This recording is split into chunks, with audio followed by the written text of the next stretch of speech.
So finally, First. we are going to go back to your girlfriend. Hey, man, Your nigga, don't put me in trouble. you had Don't put me in trouble. you had a moment to kind of share your appreciation of Thames. Yeah. The last episode you had your moment. You really showed like you really like Thames. Yeah, Thames. Thames. For real. Terms and conditions. 100. You said 100. I love Thames. Yeah. 100. We don't hear you now. What happened? No set me up, bros. But Thames has gotten an award though. Yeah. Gospel award. My girl, she won it. When you are so good, that the people that organize awards say it doesn't even matter the category, just collect the award. We don't care. She won Gospel award though. 2024 BET Awards gave the gospel, say it's gospel inspirational arts category, and it was given to Thames. For which song? Me and You. Only me and you, me and you. I don't even heard that song. I've not heard it before. Guys in the category, Shirley Caesar, award for All Glory, Kirk Franklin, All Things, Halle Bailey, Anger, CeCe Winans, Come Jesus Come, Erica Campbell, Do You Believe in Love, Maverick City Music, Naomi Rain, and Chandler Moore, God's Problem, and Kirk Franklin, Try Love. And the award goes to, drum roll, Thames. Temilade. Me and You. Temilade Thames. Yeah, what do you think about that? I think first things first, Kirk Franklin and CeCe Winans, their stomach will be churning so bad by the time that award was called out.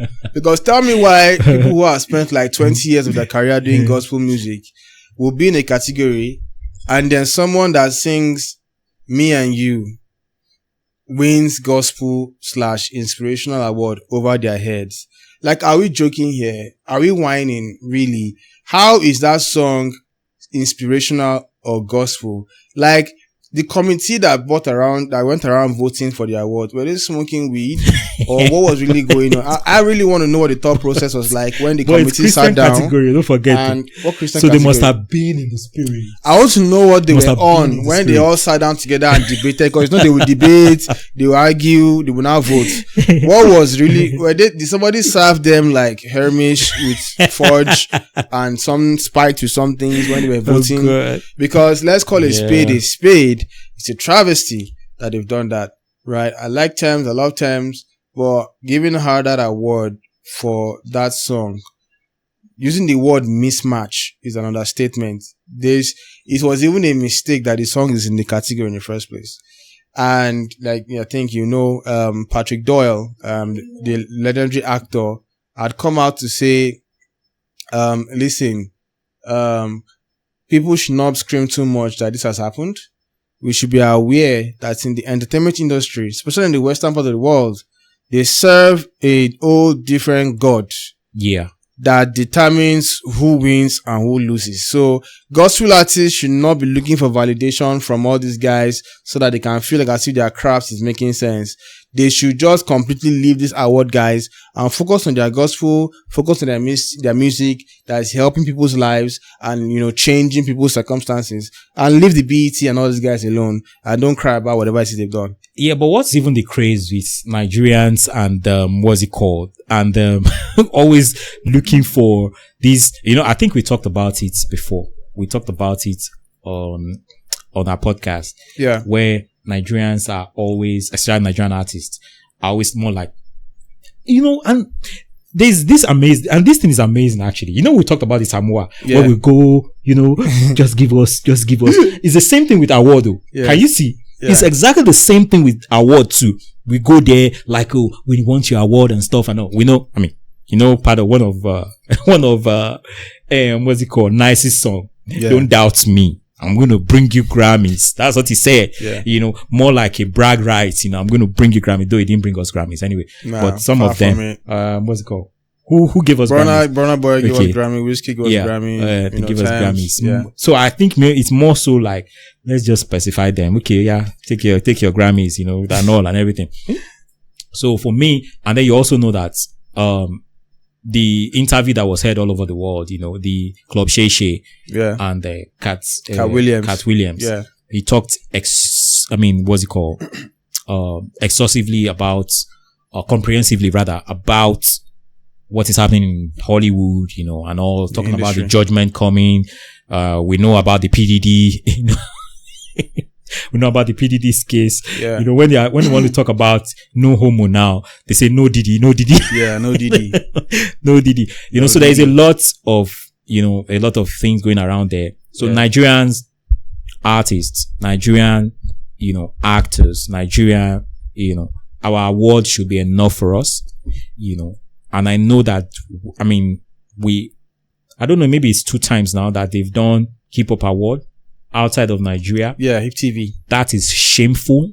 This Ayo guy. Yeah. He needs to bring the award back to Nigeria. He needs to bring the award back to Nigeria. I don't know what you guys are looking for everywhere. You know, award that is supposed to be for us. I know you take it to Atlanta. I don't know what you guys are looking for and all. I don't know whenever America has brought any award to Nigeria or UK has brought any award to Nigeria and stuff. I don't know. And I think it's this complex thing, really. You know, we should stop all this nonsense that we're doing. Bring the award back here. It's our award.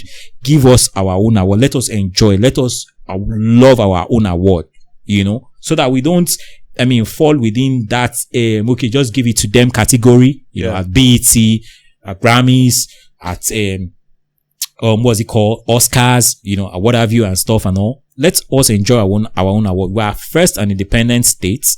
Let us enjoy our own awards. And then the Thames lady. Yeah. I don't know how you just threw her under the bus so easily. I thought you were oozing and blushing and going on all about that. No, but you know, I told you already. I told you already. I'm kind of like, what's going on? I told you already last week or 2 weeks ago. The fact that I love Thames doesn't mean that if I see her today, I'm going to be losing my shit, right? Like I look at the eye and be like, what's good? Like I can still keep my senses and be rational, right? So as much as I like her, the truth is she has no business winning the award for best gospel / inspirational act or music with me and you. Like, bruv, listen to the lyrics of the song. I know you don't really listen to this kind of people. If you play the lyrics back and you read it, the lyrics there's nothing gospel or inspirational about me and you. It's almost like a seductive song. So tell me how that wins it, right? That's a perversion. And it's going back to what the great Patrick Doyle said, where he said, the satanic, this industry is already, these guys worship the devil, really. Yeah. So gospel artists shouldn't be looking for validation from these guys. Exactly. Right? And it's down to the perversion again, like you said, and it's seeping in more and more. And my fear for Thames is, her career has exploded exponentially in such a short time. In 3 years, she's won a Grammy.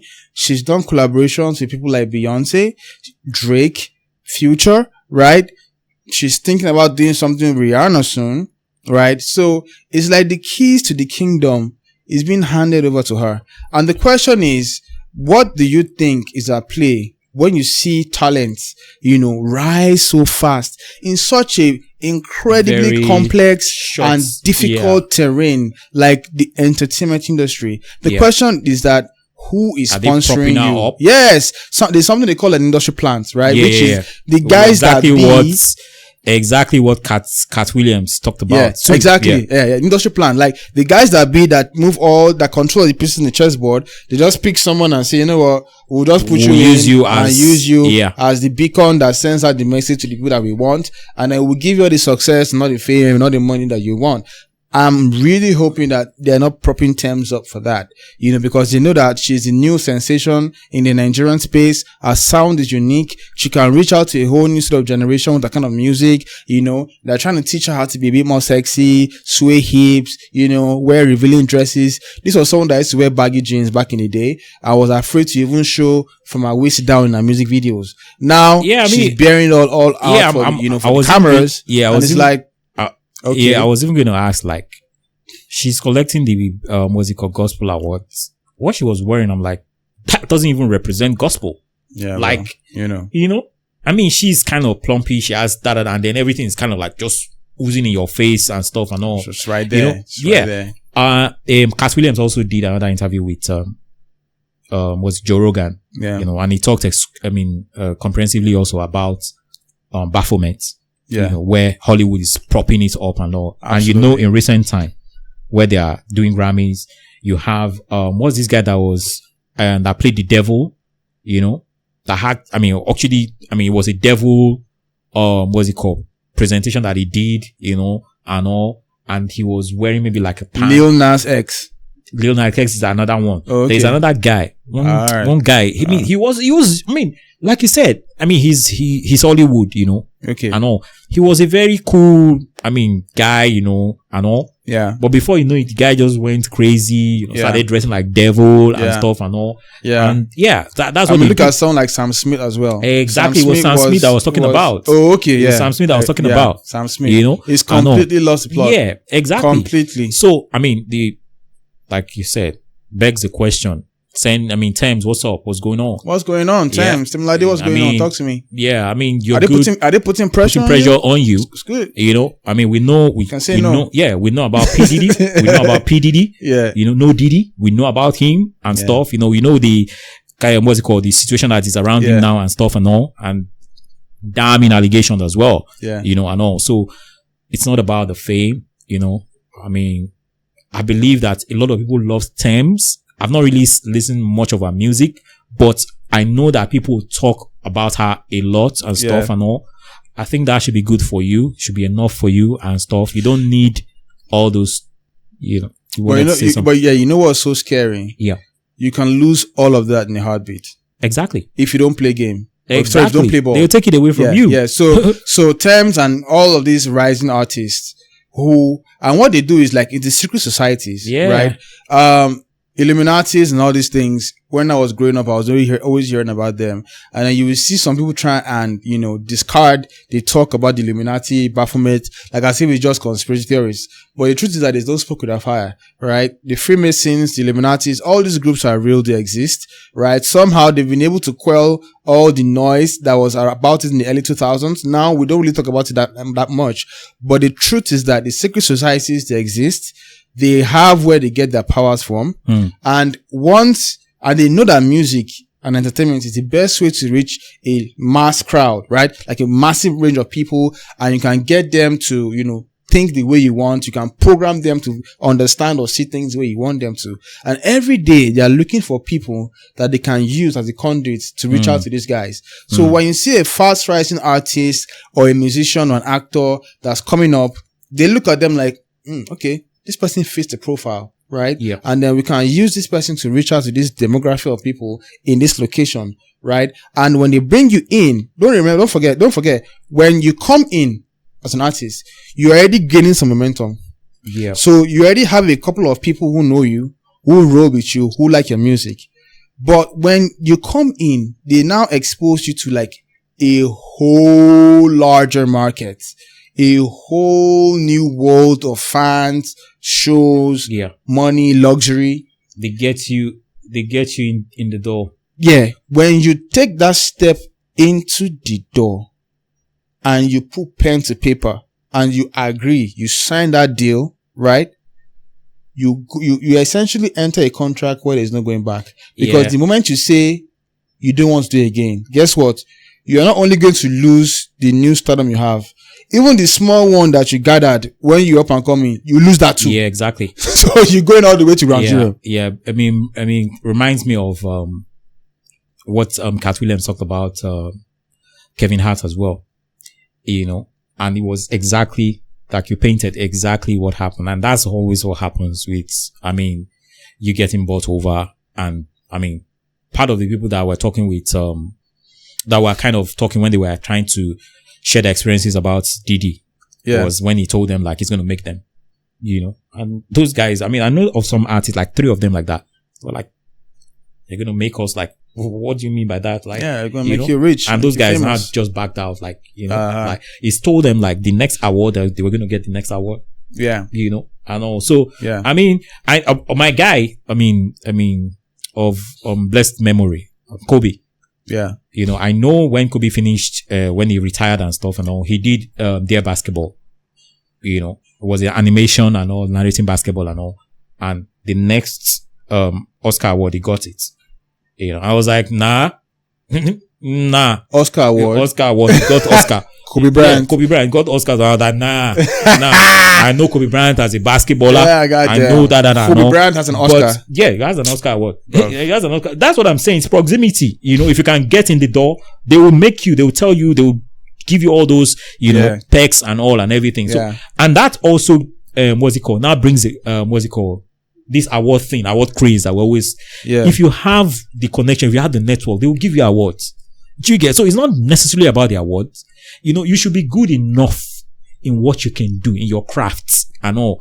I mean, let's not even go there. Let's not go there. So for me, you know, Nigerian artists, let us enjoy what we have our own awards at home. Stop all this nonsense. Hip TV taking awards out of Nigeria. It's ridiculous. It's even senseless, really. You know, let our awards be here. Let us have our awards here. And so that's why I like what Kunle is doing, you know, when it comes to projecting who we are as Africans, you know, and stuff and all and everything. It's that is what it's all about, really. You know, we should embrace our culture. Let's embrace our culture and be proud of it. And we are the only one that can give the award because we are the only one that knows how to interpret our culture. Yeah. Really. So, I think on the final note on that one, to our upcoming artists and those ones that are very, very prominent and have high potential, I think that my advice to you would be to count the cost and look a bit forward, right? And think about what matters most to you in your journey into exploring your craft, right? And the reason why I say that is there comes a time when you begin to garner some momentum and you start getting some offers. You start getting some kind of deals, right? Don't be in a hurry to accept certain deals. Don't be in a hurry to sign away your future because of what's being promised to you today. Take some time, surround yourself with a team of people who have your interest at heart so that you can think a bit more into the future and you don't get yourself into a contract where you're essentially selling your soul and you can't back out of it. I recall a particular artist, Bryson Tiller, right? Bryson Tiller is an American singer. There was a time when Bryson Tiller was on the up and up, right? He sings R&B and people were beginning to love him. Like this guy was on the trajectory to becoming like the next Chris Brown, that kind of like young artist sensation. And all of a sudden we didn't see much about Bryson Tiller anymore. He just went ghost. And a few years later when he resurfaced and was given a story, and I'm going to summarize what the story was. The story was essentially the big guns called him, gave him a deal, an offer. He looked at the offer, realized what that offer meant, and he says, no, thank you. I ain't doing that. Because that means I'm selling my soul. I'm selling my soul to the devil, basically. And it's like, no, I'm good. I'm going to run my shit as an independent, right? And clearly, Bryson never really hit those heights, right? He remained as an independent artist. He has his own small crowd, you know, people that, you know, play with his, you know, that roll with his music, buy his music. And he's decided that that's good enough for him, right? So Bryson Tiller still does music. It's not going to go mainstream because the big distribution companies are going to distribute it. So he's not going to be a guy raking $40 million a year and all that, but he's fine, you know, pursuing his craft and doing his own thing. So to our artists out there, you need to know early, where are your boundaries, right? What are you going to compromise on and what are you not going to compromise on? Because I assure you, if you're not well grounded foundationally on those early, when those deals come, you're not going to have the backbone to say no, right? You're going to take it. And then the biggest mistake you can do is to take it and say you don't want to do it again. There's no going back. It's not going back. It's on that note that I'm going to give, unsolicited shout out to, Johnny Boy Drill. And, Johnny Boy Drill has been doing well for himself. And, I think he's one of those guys that, people that are looking to come up or that are coming up, you know, can look to emulate. you know, and embrace, because I don't think he has all those drama around him. Yeah. You know, he's a cool-headed guy. Yeah. You know, he's got lovely, listenable songs, you know, that people can actually vibe to and stuff and all. And, I like him. I like that. Absolutely. He professes, you know, his faith, you know, doesn't shove it in your face, but he maintains, you know, his level head and stuff and all. And, yeah, I mean, non-solicited, like I said, it's not like it's, free PR. Yeah, unsolicited, you know, and all. Yeah, but free PR. Yeah, if Johnny Drill. Yeah, like Johnny Boy Drill, you know. Okay. Yeah, I mean, Johnny Boy Drill. it's on that note that we call it.